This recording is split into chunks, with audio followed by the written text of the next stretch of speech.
February 9th, 2024. Just like any other day, came back from the gym, going through some YouTube shorts, and suddenly a thought strikes in my mind. I'm going to reduce by 10 kgs before the end of the month. So yeah, that is 10 kgs in the remaining 20 days. Let me give you a bit of a context now. I have been roughly between 77 to 80 kgs for the last 8 months or so.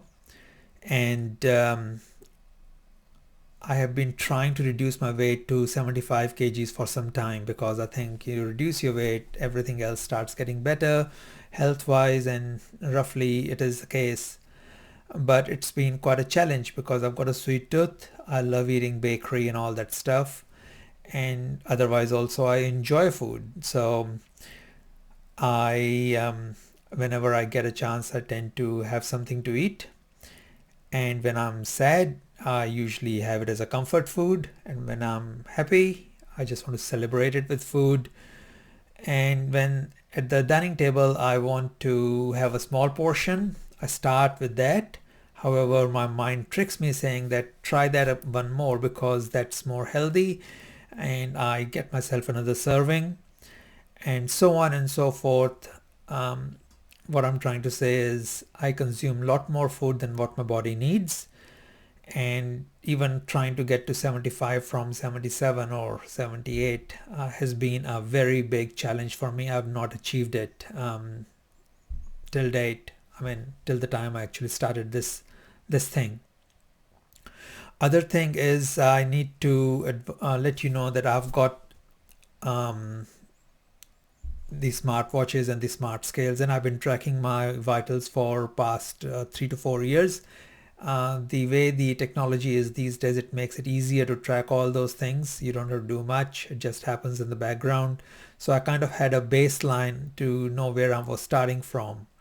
And also in the past 3 years, I've tried fasting 2 times. I was successful both times, but the very first day was very stressful. So I kind of had an idea what the body goes through, what's the normal feeling, and what to expect. But anyway, there were only 2 starting points for me in my mind.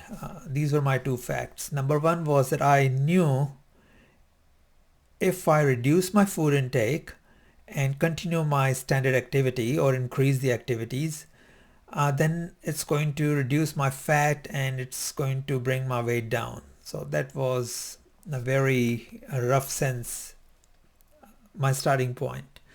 The other one was a bit deep.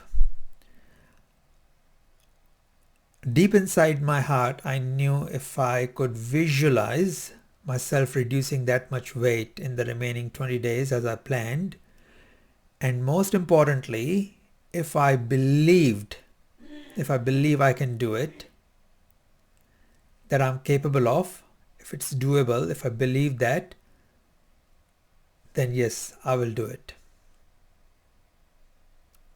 So those were my 2 starting points.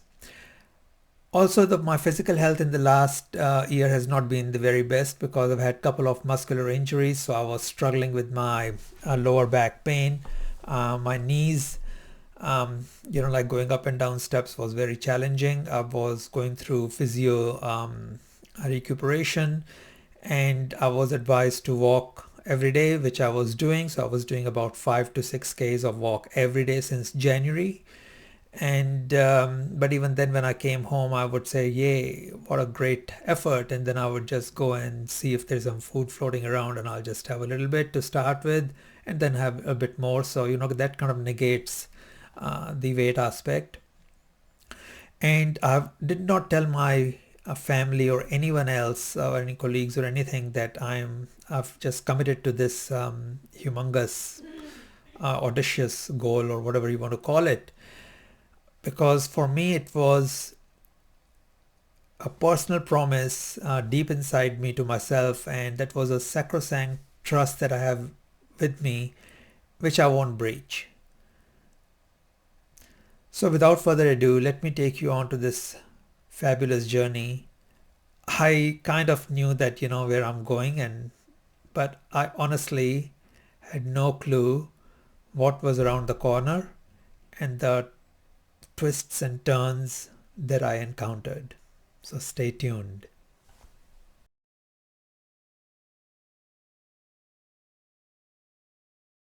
Okay, guys, now it's getting really interesting. This is something I just thought before recording, and I think that was not part of my plan, but I'll just raise this with you. So it was like two people in this team. One was my body, my natural body, and the other one was my mind, which was like, let me use the analogy, a coach and an athlete. So athlete is the body and coach is my mind. So at the very beginning, it's easy for me to say now because I've been through that journey and now I'm at the end. But at the very beginning, there was a lot of disconnect between the coach and the athlete, or in this word, what I wanted to achieve and what my body was doing and stuff. So it was like a brand new team. So I think through the journey you will feel, and I definitely felt that as the journey progressed, the mind and the body, or the athlete and the coach, they started getting closer and closer in terms of the understanding. And I think towards the very end, they were on this very same page, and they were almost acting as one. So that's really interesting observation. I just thought I'll share that with you. Okay, so the journey starts, and there's an adrenaline rush. I just said, okay, I'm going to eat once a day. I had to make a start somewhere, and that felt kind of normal. So I ate once a day. I was very, very disciplined about that.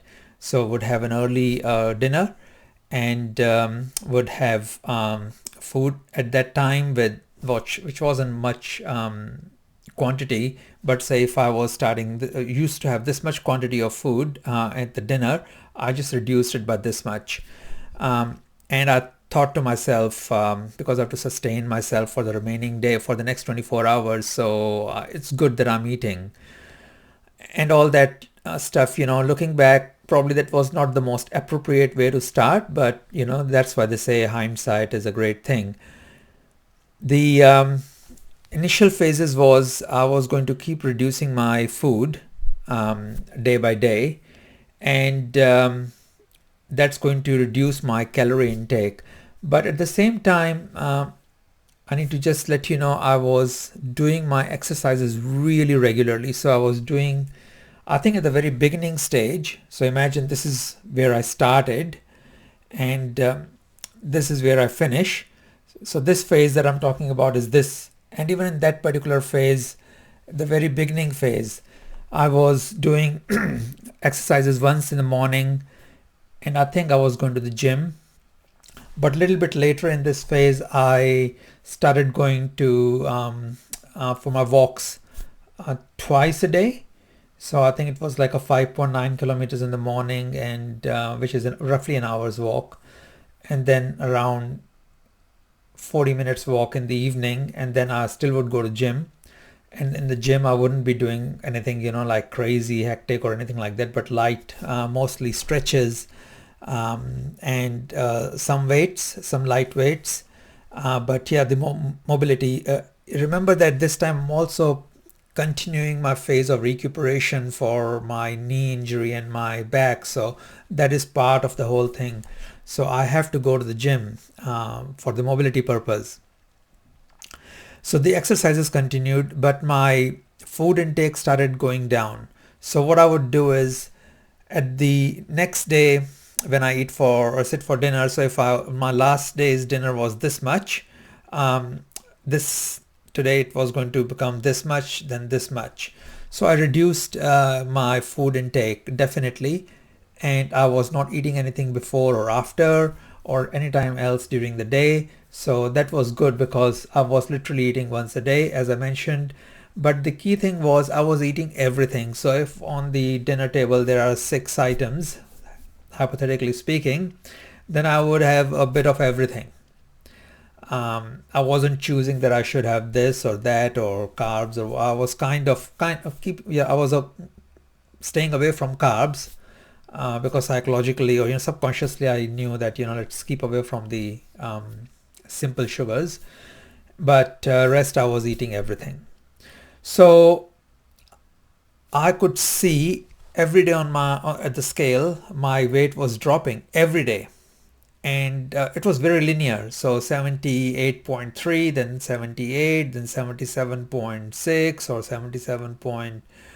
76.2, and it just kept going down like that, which was very pleasing. And I kind of thought, yep, we are on the right track, we are taking off.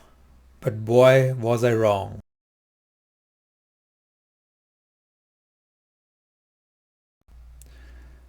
So now, guys, things get really interesting. Now we are into this dogfight where you've got these emotions, your sanity, your body physiology, biology, everything coming together, and there is a tussle going on. So this is very interesting. I suggest you go and grab yourself a cup of coffee and get a piece of cake, because this could be long, and no pun intended there. And let's dig into it. So this second phase now, here I am getting quite serious, and my food portions are going down. So this is, say, from 10th to 21st of February, closer 21st. So in those days, so my portions are going down, like what used to be this and then this. Now I'm here. So seriously, remember, I'm just eating once a day, and my portions are gone down. But at this stage as well, I'm eating whatever is at the table. Just my portion has gone down. Very critical for you to remember that. So other thing that I'm doing, and I've learned from my research in the past, is, and all these things are coming to me now as I'm getting more and more serious, and we are into the thick of things. I have to have a regular sleep pattern, because sleep heals, and not just the sleep, it's a deep sleep inside that duration of your sleep, which you cannot control. The only way you can kind of somehow impact that is by having a regularity. So I was getting quite regular, and wanted to just do whatever healing I can, get my body attuned to the new changes that are coming in, and just don't have any disasters. So my sleeping pattern was getting well, and remember my morning routine of 5.9 k's of walk, and pretty much 5.9 k's of walk in the evening as well, before going to the gym and doing light exercises and stretches. Nothing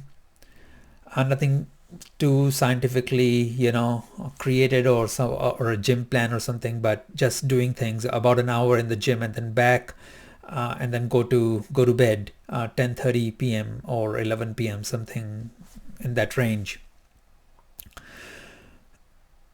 But what happens is, disaster did strike, and I was doing a really good progress. My body was, or I was in the rhythm, maybe not my body, I was in the rhythm. So the coach is really gung-ho, and the athlete is following a bit reluctantly.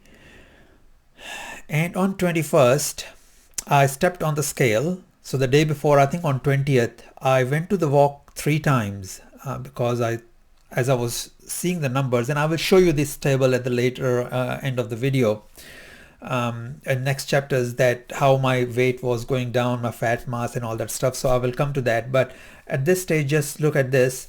I was going down very nicely, and I just wanted to the adrenaline, I wanted to increase the rush. So I wanted to actually go down a bit further, because the number of days left is getting smaller, and I wanted to kind of have like a backup day. So I thought, this is an amazing plan that I'm doing, and I'll just tweak on the activities level. So I went to the walks 3 times, and then on this one occasion only, and the next morning again, in the morning, went for my walk, went for spa and sauna. Did I tell you I used to go for spa and sauna? But no, I did. I think 2 or 3 times a week. But now I was pretty much doing pretty much every day, because when you go to sauna, you sweat out, and that brings down the weight. So anything that we can pull in to bring the weight down, because that was a number that was 68.3 or something that I was visualizing in my head. Remember, we talked about visualizing and all that stuff, and I believed in that. So that's funny, but I did. I was doing three times walk that day. And the next morning, I went for my walk and spa sauna, came home, did my routine, got on the scale, and I was down by 1.1 kgs. And that was amazing. I wasn't too surprised because it's happened with me a couple of occasions. It does happen, when you're trying to reduce weight, sometimes you do strike that number, but it was really good for me because that means I've gained some time, seeing that I haven't got that many number of days left. And that's all great. So really happy. Go to the office, and then I suddenly feel I'm not able to concentrate very well. Like I've got to write the report or just look at something, and yeah, I wasn't feeling that interested, and I was feeling a little bit doozy and a bit slow, and it stuck in me. My brain is not getting sufficient nutrition, because I know that feeling. Remember I mentioned that I fasted a few times in the past and all that stuff. I thought, gosh, what am I going to do? So I said, okay, I'll just take it slow and just see through. I'm going to eat in next 4 or 6 hours, my little meal. Even though it's a little meal, it's a meal. So that's like a psychological help, and we will be fine.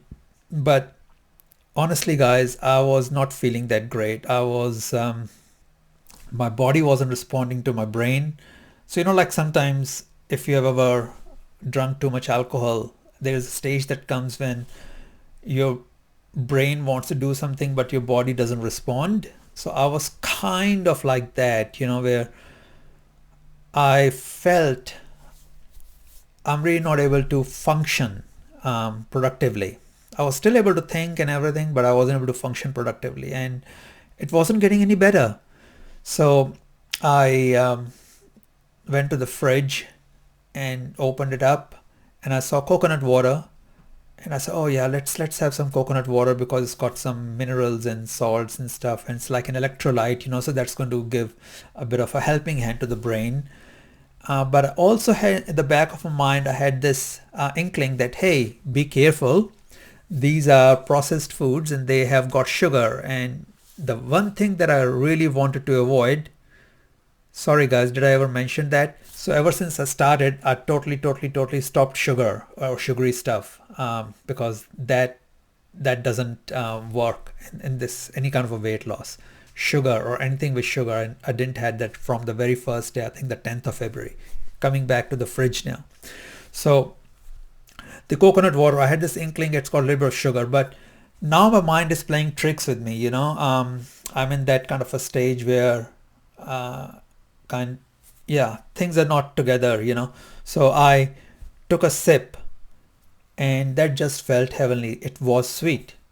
It was sweet and felt just heavenly. And then it just led to a series of events. Dopamine trigger, gets triggered in the brain, and I want to do it more, and my mind is saying, or the brain is saying, stop, what are you doing?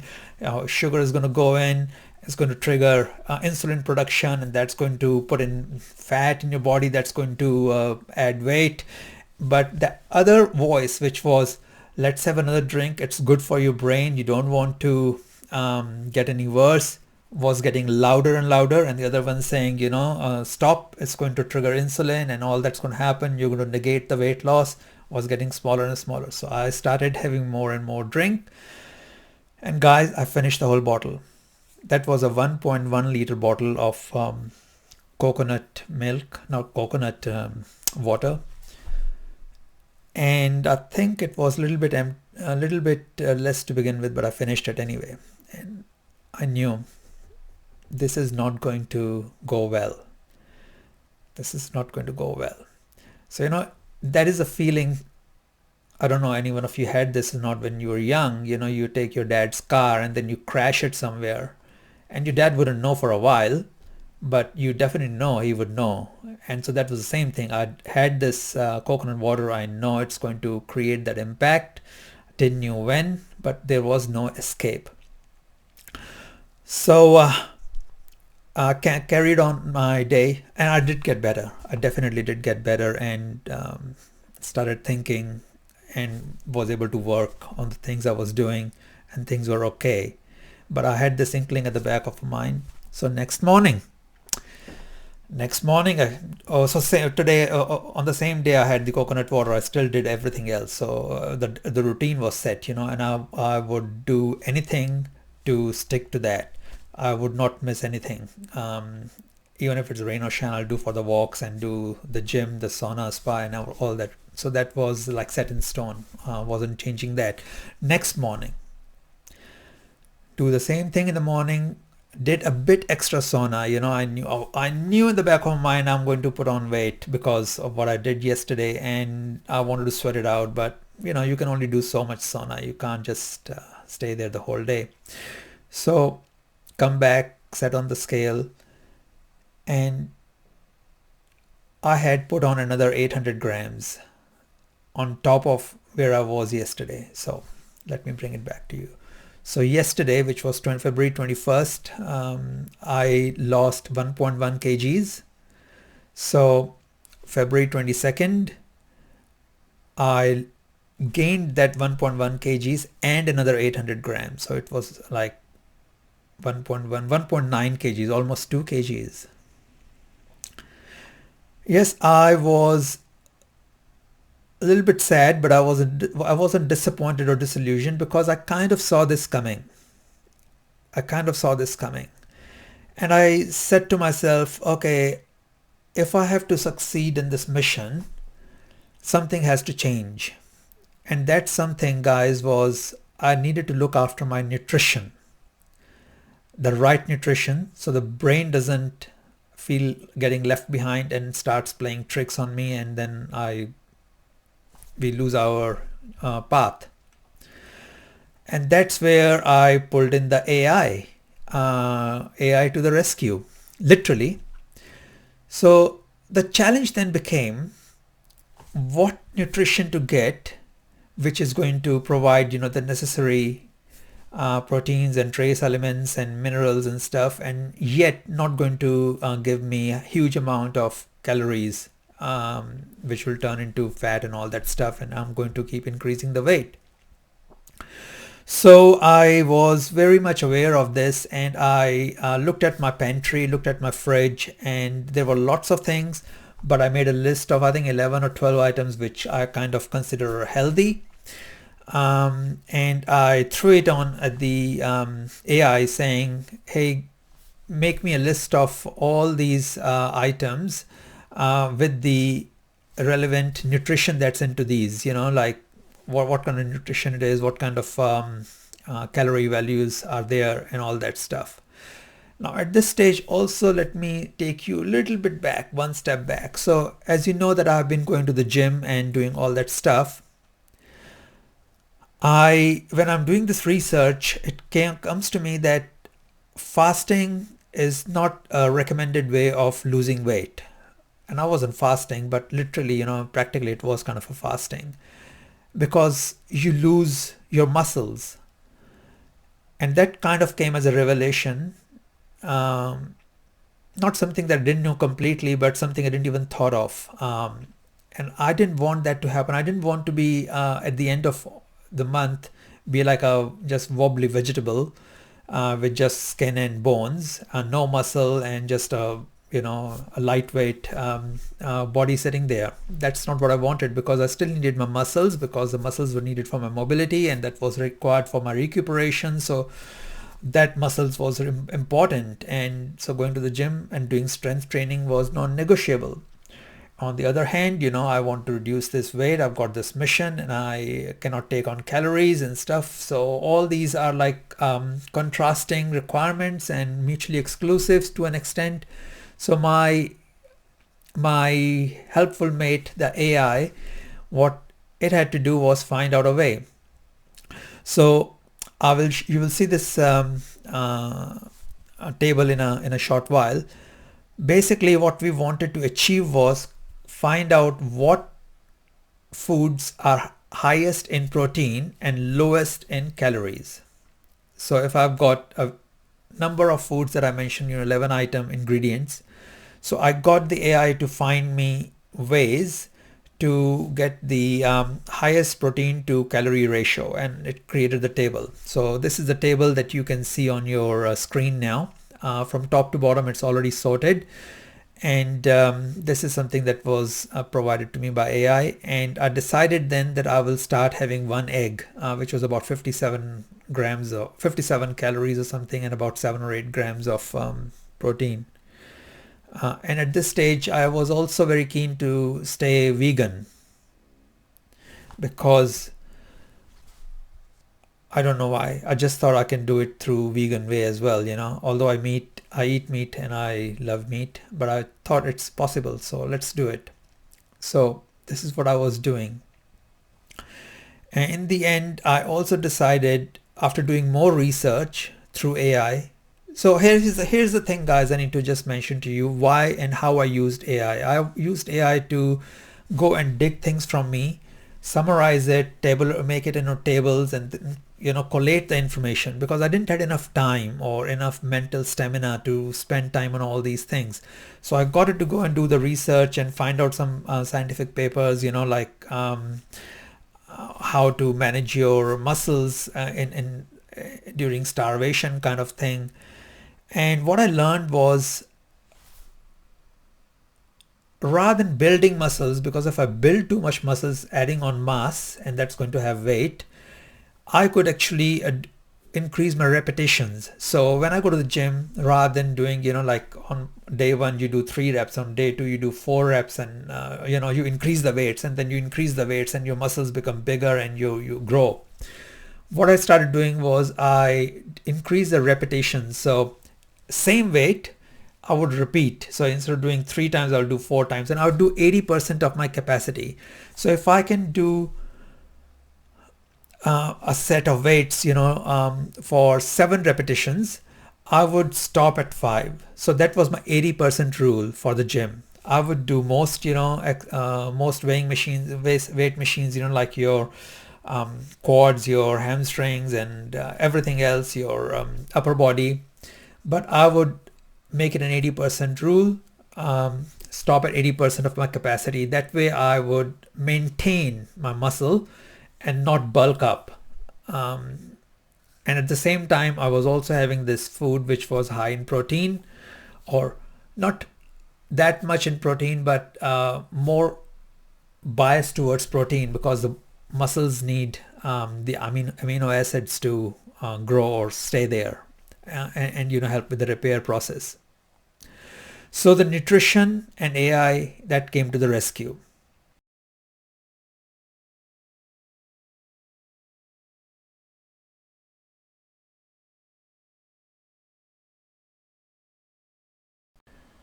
So now I call it the peaceful era.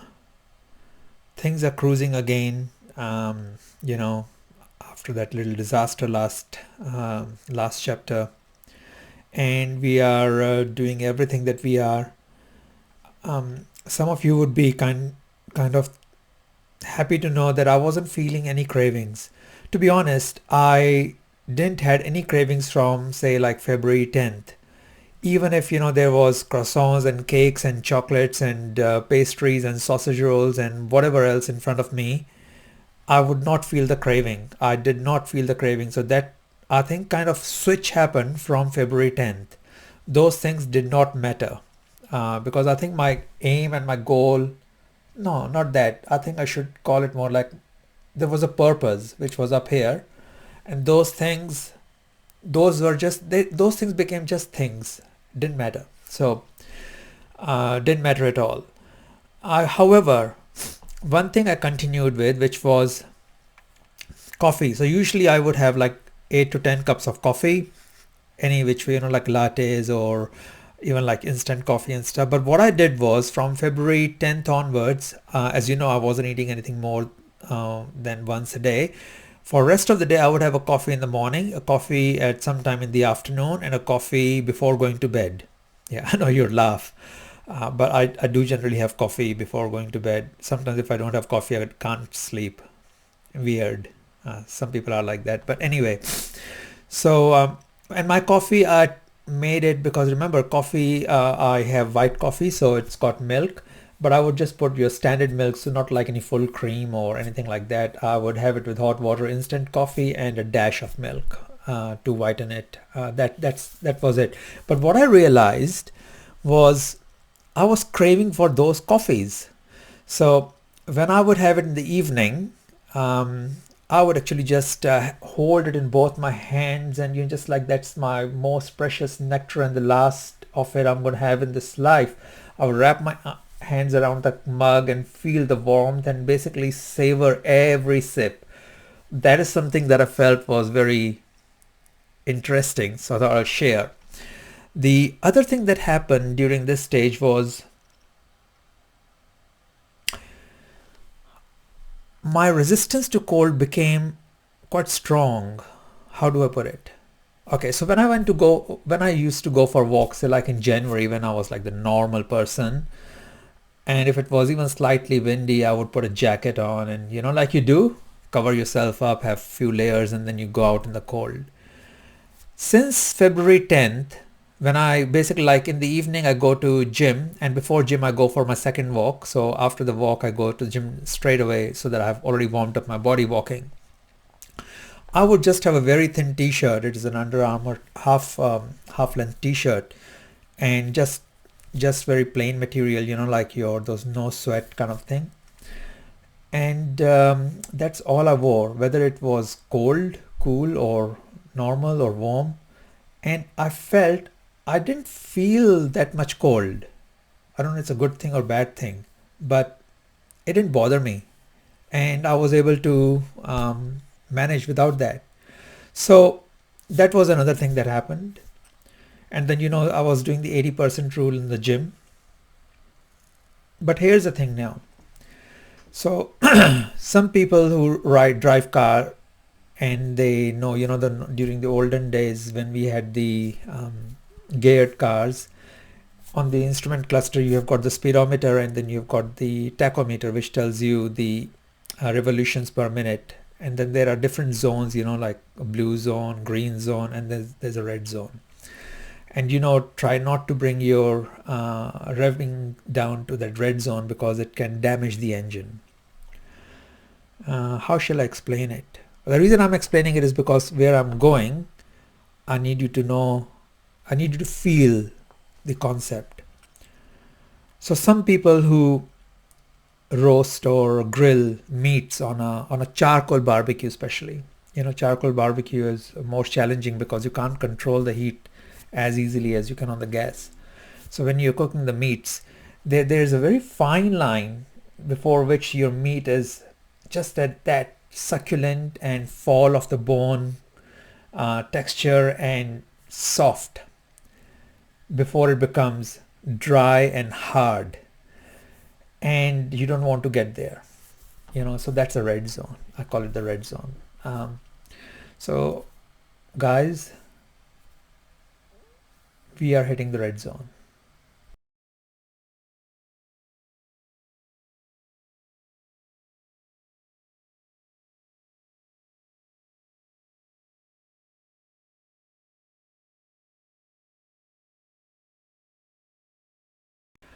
So now everything is moving like a mission critical program. We are progressing. I actually created a spreadsheet. I think you can see that on your screen. So what that would do is I would get up in the morning, go and get my weight done, and then enter that figure in here. It'll tell me based on the number of days left and the amount of weight I need to lose, what should be my next day's weight and the day after, and how I'm going to reach my goal, 68.3. It was very much like, remember, like in before a wedding, you know, you have got hundreds of things to do, and but you know your day, the things, you know, your big day, and you keep readjusting your plan and telling how much has been completed, what's not completed, who's going to do what, to make the process a bit faster and get there, arrive on the big day. So very much like that. remember I spoke about visualization. I need to just reiterate that. So at this point in time, so I was doing these visualizations at least once every 2 days, if not more. And at this stage, I can remember I was very clearly able to visualize standing on the scale, looking down on the display, and seeing that magic number 68.3, and it was becoming very real for me. I know there is a science behind this, but regardless, it was becoming a very real number for me. I could see that happening. So we are on the 26th of February, I remember, and based on all my charts and stuff, I still had to lose 1.1 kg per day. It is very tough ask. Very tough ask. Remember, I'm already eating like this much and doing exercises and everything. I was concerned, but I was not worried. And during this time, I was also doing, my usual SpO2s and your blood pressure once a week, and ECG, although I don't know how to interpret ECG, but I was doing it because I think it's good to have that data during this interesting times. And my sleep was good. Everything was okay. What I'm trying to say is I was doing everything I could. Okay, so there's nothing more that I could think I could do to get that 1.1 kg. So things were getting busy as well, like life moves on and stuff. So I remember on 26th, I think it was a Thursday maybe, or not Tuesday, I don't remember. Things got really busy and crazy and stuff, and all I remember is in the evening doing my walk in the gym gear, and then reaching my gym, and then I realized something. I didn't have the dinner on the day. And I briefly stopped for a second and I said to myself, it's okay. Let's carry on. Now, guys, note this thing here. I wasn't feeling bad. I was feeling perfectly okay. Okay, my body wasn't complaining. I was feeling perfectly okay. And as I mentioned earlier in the videos, I have had some experience with fasting, and everyone's body reacts differently. Now, before we progress any further, guys, you have seen those disclaimers on the screen. I want to reiterate, please don't do what I'm doing. Or if you want to do it under medical supervision, or under the with the advice of a suitably qualified professional. Okay, I've done my duty now. So going back to my fasting, so when you do that, for me, how my body reacts is I get humongous headaches in the beginning. The very first day, first 24 hours of not eating anything, I get humongous, very bad headaches. So if 10 is my threshold, then I think I'm dead, I'm dying, and 1 is like, oh yeah, just minor headache, I get around 6 to 7 to even 8, and that's the time when sometimes I say I'm not going to fast anymore. But once you go second day, it's better. Third day you're perfect. I don't know how this happens, but third day you actually feel better than on day 0, the day before you started fasting. So why am I telling you that is now it's almost 24 hours I haven't eaten, and I'm not feeling any of those symptoms. Crazy. And I said to myself, okay, perhaps I will continue this tomorrow as well, and if my body doesn't complain, I'll carry on. Now, be mindful here. When I say complain means feeling dizzy, losing cognition, feeling lethargic, and those symptoms that, remember the coconut water episode? That's what I'm talking about. So that is complaint, just feeling a little growling in the stomach and stuff, which actually doesn't happen now in this final stages of this challenge. That's history. So I will carry on. Now, remember in my previous chapter, I talked about the red zone. Why is it a red zone? So this is something that I've never, ever done before. I've done fasting, but I wasn't doing any exercises. I was like a blob. But here, listen, I'm doing my 5.9 Ks of walk in the morning. Then I'm going to spa. Then I'm doing sauna. Then I am coming and doing my regular daily work.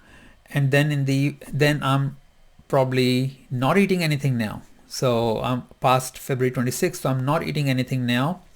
And then I'm going my evening walk, and then I'm going to the gym. One day I'm doing aerobics, and other day I'm doing my strength training, and then coming home and sleeping. Unheard of. I've never done that before. And it's not I was worried that surprised I've never heard this thing before myself doing or someone else doing. But what was crazy was my body was not complaining. Now remember, complaining, the word complaining I described earlier on. And another thing very unique happened, which I really want to share with you. And I realized that actually much later, probably on the last day, something like that. My body, I became like a super sensitive laboratory instrument. What I mean by that? So all the sensations in the body, they became amplified. How shall I explain it? So, for example, in the morning when I had my first sip of coffee, when I had that first sip, I can literally hear, like if I was in a grand auditorium, the heartbeat go up and become, faster and more pulsating, like I could feel that. And when I am at the gym and, the lactic acid is building up and stuff, I can actually, the definition of that pain became more defined. So I could feel layers of that kind of a pain. So I really don't know how to explain it. And so like when I'm out in the cold and I'm getting goosebumps, I can actually literally feel the strands of hair rising. I know it's weird. I don't know how to explain it, but your body becomes just so sensitive. All those miniature or minuscule physiological things that happen in your body, they become like very vocal. You start hearing them and all that stuff. Now, I thought I will just tell you about these things because it's important that now I am in a stage where I wasn't planning to be. Well, actually, wasn't planning to do a lot of things that I did. But so we are fasting. And we are going to take another pit stop in the next chapter before the D-Day arrives. You don't want to miss that.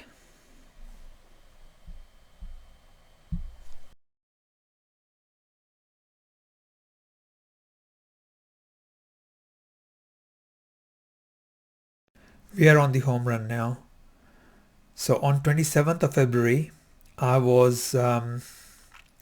remember still needing 2.6 kgs to go down. And the D-Day was approaching fast. Remember, February 29th. I just told myself I'll continue sticking to the plan. We'll see what happens.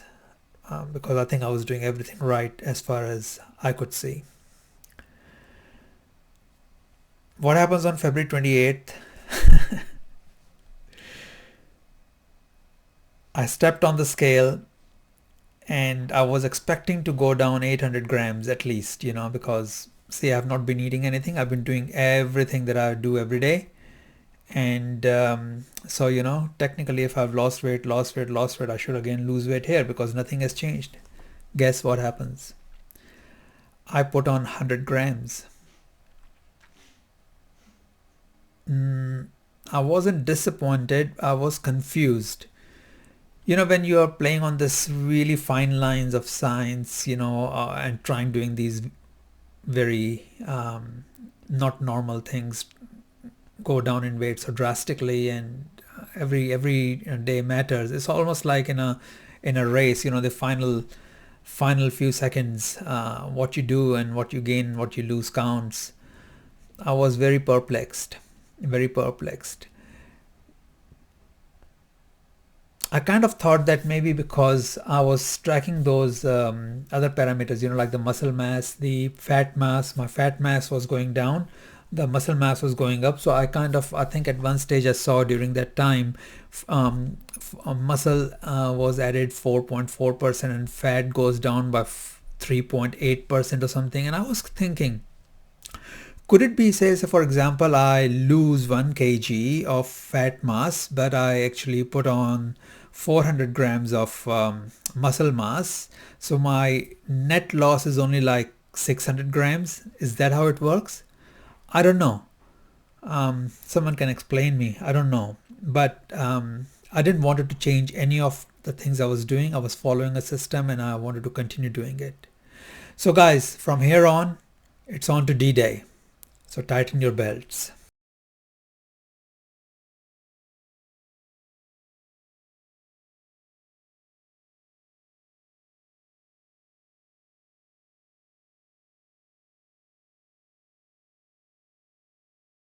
The D-Day has arrived, February 29th. Before I progress, let me just take you a couple of days back so I can put some numbers in perspective and actually build it to what happens today. So if I remember, on 27th of February, I weighed 70.9, so I still had about 3-ish kgs to lose. And because I've done 1.1 kgs a few times, on 28th I thought I will come down at least by 800 grams. But what happens is I actually go up by 100 grams. So instead of being 70.9 and less, I am actually exactly 71 on 28th. And now I have to lose 2 point some kgs in one day, which I know cannot be done. I cannot do that. So I'm not disappointed.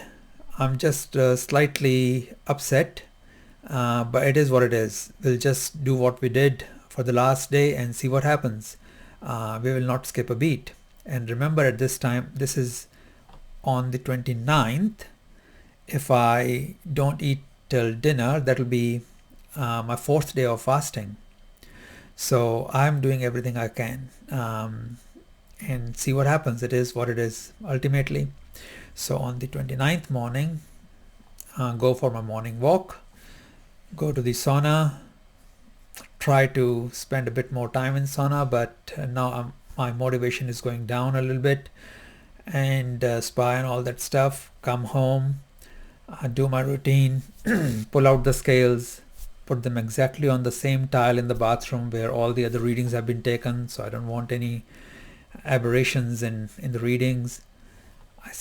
And before that, one thing I've been thinking in my mind, just if I've done everything good and if I've followed the system well and if I've been diligent and committed and all that stuff, I just want a psychological win. Maybe if not 68.3, I want a 6 in the reading.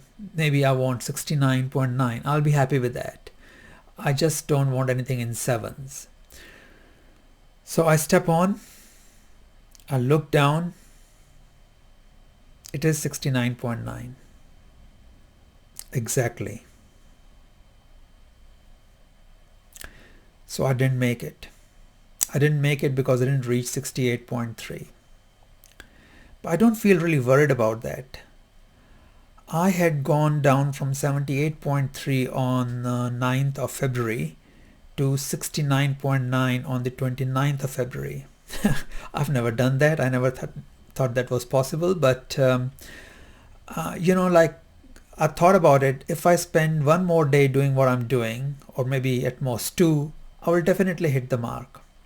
Okay, so that number, that 68.3 number, that aspiration in the cloud was not anything to aspire for me.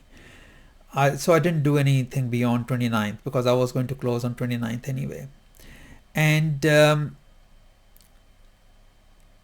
because like, I know if I do some things differently, which I learned now at the beginning, I could actually reach that number really easily with less accidents and less disasters that happen on the way. So that number that number wasn't a big thing for me. So in that respect, I say I did make it. I did make it. And you know what? In this process, there were a lot of good things happened, a lot of bad things happened. But there were a lot of pleasant surprises that were thrown my way, which is what I want to discuss with you now. And I think as part of that, I will share with you the numbers that I've been talking about, the charts and all that stuff. So if you don't mind, I will just pull up those screens so we can take you through. So this chart looks complicated because what I did was I had multiple graphs printed on the same page. This is for the month of February only. So the top one is basically the weight. The second one below that is the fat mass. The third one below that is BMI, your body mass index. The fourth one below that is the water mass. The fifth is the bone mass. And I think while I'm discussing this, you can forget the bone mass because that doesn't change. My bones don't become lighter. I would be very worried if they do. And the final one is the muscle mass. So I'll talk about the fat mass, and then muscle mass, and then weight, you can see. But let's talk about the weight. You can see it's coming down from wherever it was, 78 point something at the beginning of February, down to 69.9 kgs. Well done. And the fat is also coming down to 20%, 21%. Now let's look at the villain in the whole thing, which I shouldn't say that because we all want muscle, and I do want muscle too. Muscle's gone up to 75%.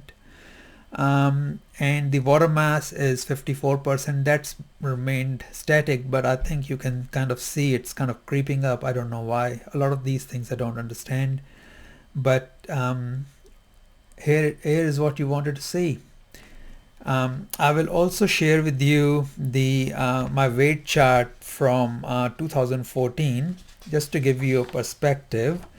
And what I want to give you perspective of is if you look around 2020 where the numbers are actually plotted, I was 65.6. So my weight came down in somewhere in the year 2020 from the beginning of being close to 80 to 65.6. So you'd say, well, I've done that before.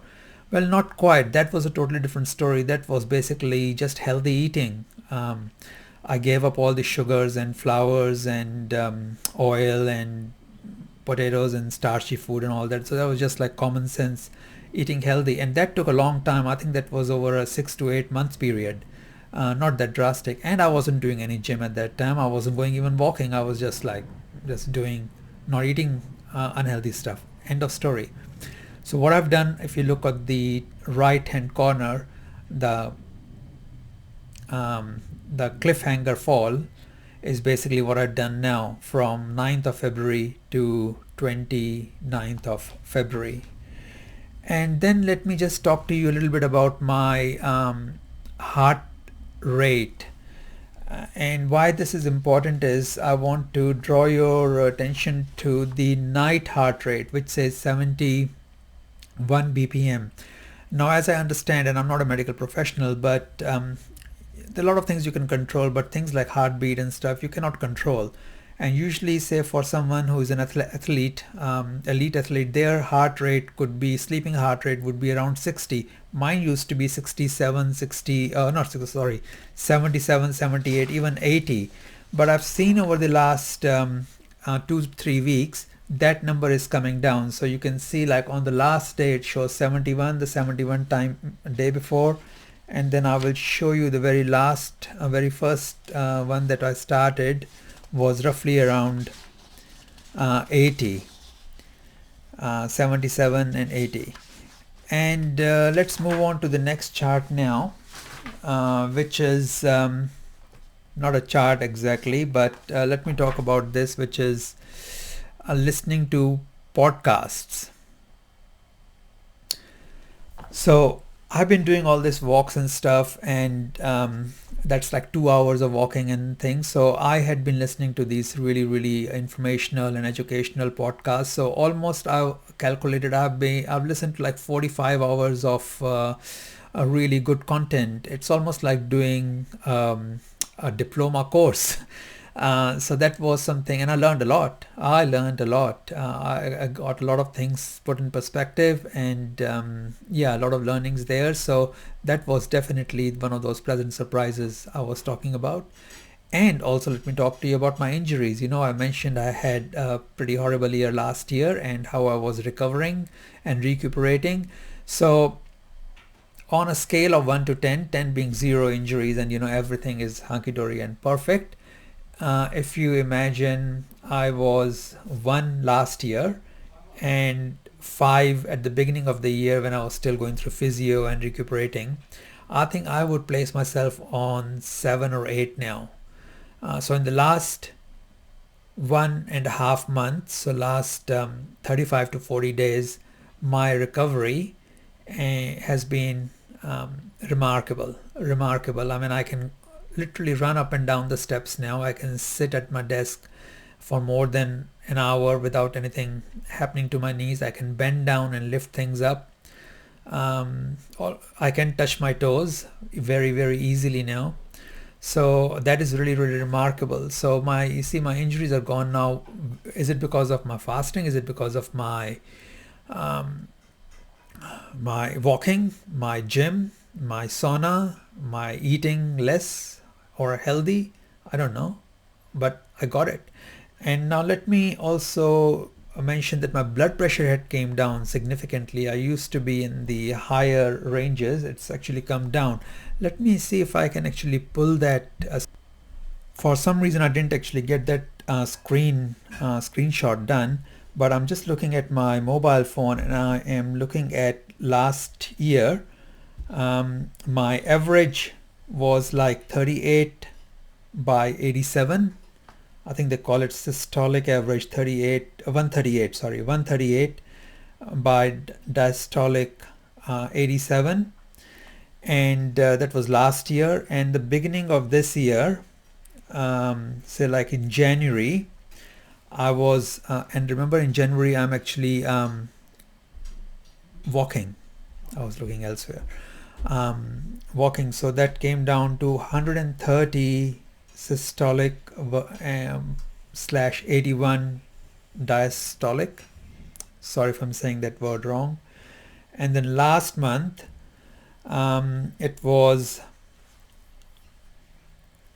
122 by 81, and the day I finished it was 119 points divided by /79. Excuse me, sorry, I don't know all these medical terms. So that means it's actually getting better. And I also would like to share with you with my ECG, because the ECG is although I cannot interpret it, I just want you to see the difference. And if there are some medical professionals ever viewing this, do let me know if that means something good or something's deteriorated. Okay, everyone, so here you have my ECG from November 3, 2021. You can see what it looks like. And then I'm going to bring up the screenshot of 29th of February 2024, which looks a bit different. I'll show you 15th, February 6th and February 15th and February 29th. You can see the patterns are similar, but the waves are a bit different, so whatever that means. However, there's one thing that I want to show you now, which is the next screen that you will see, which is my level of activity. And what you will see there is that in the month of February, I have reached my goals every day. In fact, my goals were very low. I had actually set my goal of 11,000 steps a day. And of course, then my challenge was totally different thing. So I was doing much more, but you can see how I've reached that every day. Compare that with October, November, December, when my goal was only 7,000 steps a day. And even then I haven't actually met it most days. So there you go. You have it. Where we started, where we are, and all the numbers and stuff, and the pleasant surprises my way. But there is one which was a big surprise, biggest of them all. That's what I want to tell you in my next chapter.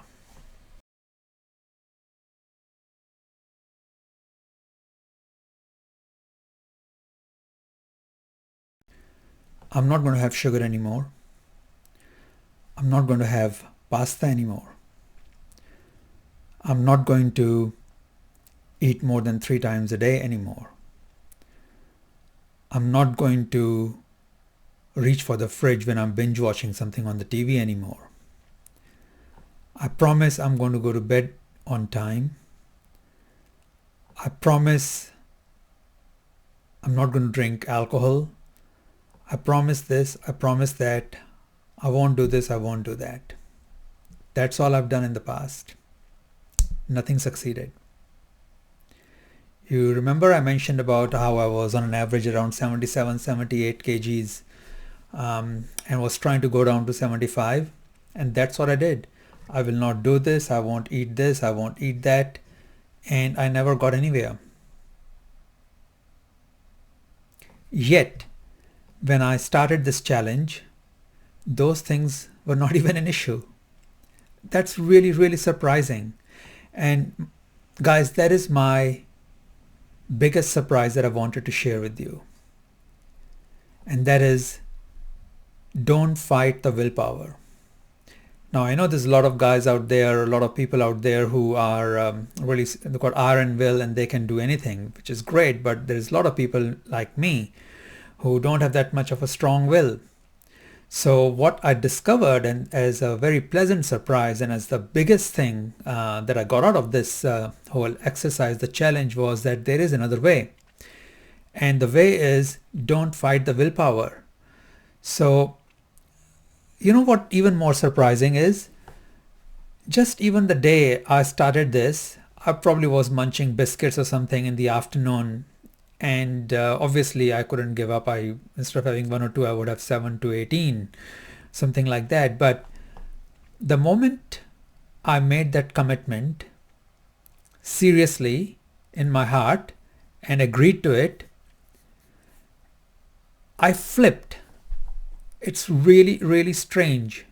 Say, for example, you're watching a soap opera on the TV, and then you press the button on the remote, you move to another channel, which is basically a thriller movie. There is no relationship between the two, totally different. Exactly that's happened, looking in hindsight now. I flipped. I became a totally different personality. I don't know how, I don't know the science behind that part. But I didn't have any cravings, anything like that. I was just automatically focused.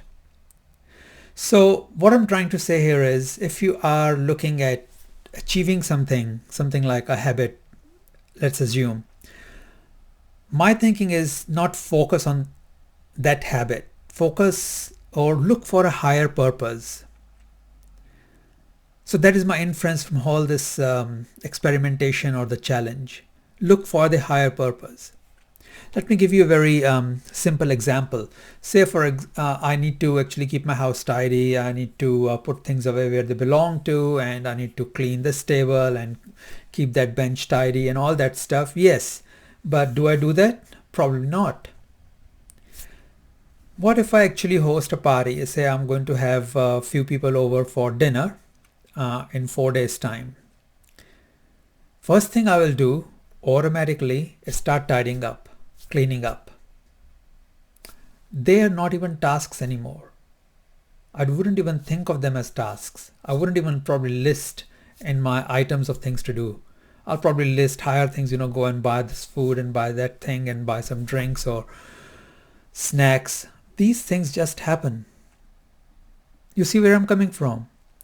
So I believe if we want to achieve something, if we don't have iron will, then look for a higher purpose, and that purpose is different for everyone. For this one, my purpose was something which was personal to me. It made sense to me. I didn't have to communicate to the world, and everything fell in place. So my friends, this is what I wanted to say was the biggest surprise and the biggest message. Find a higher purpose and everything else will fall in place.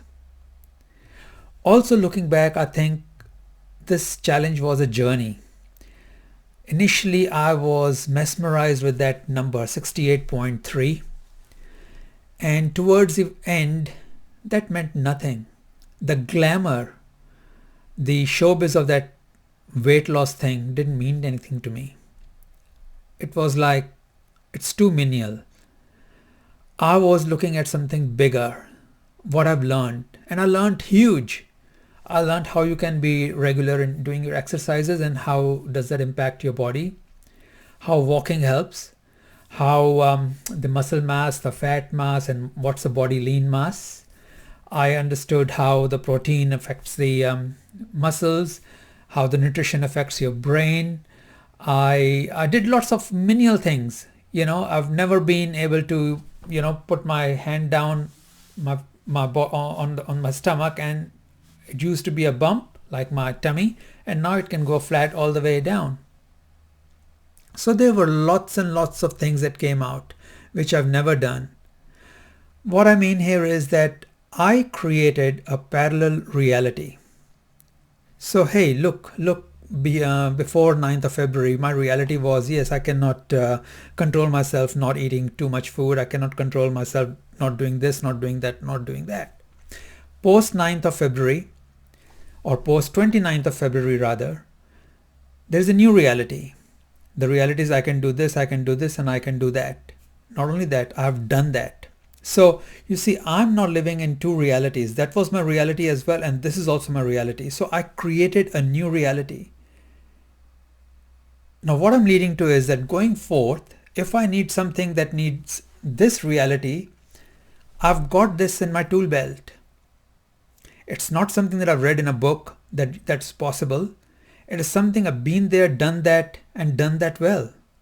How amazing is that?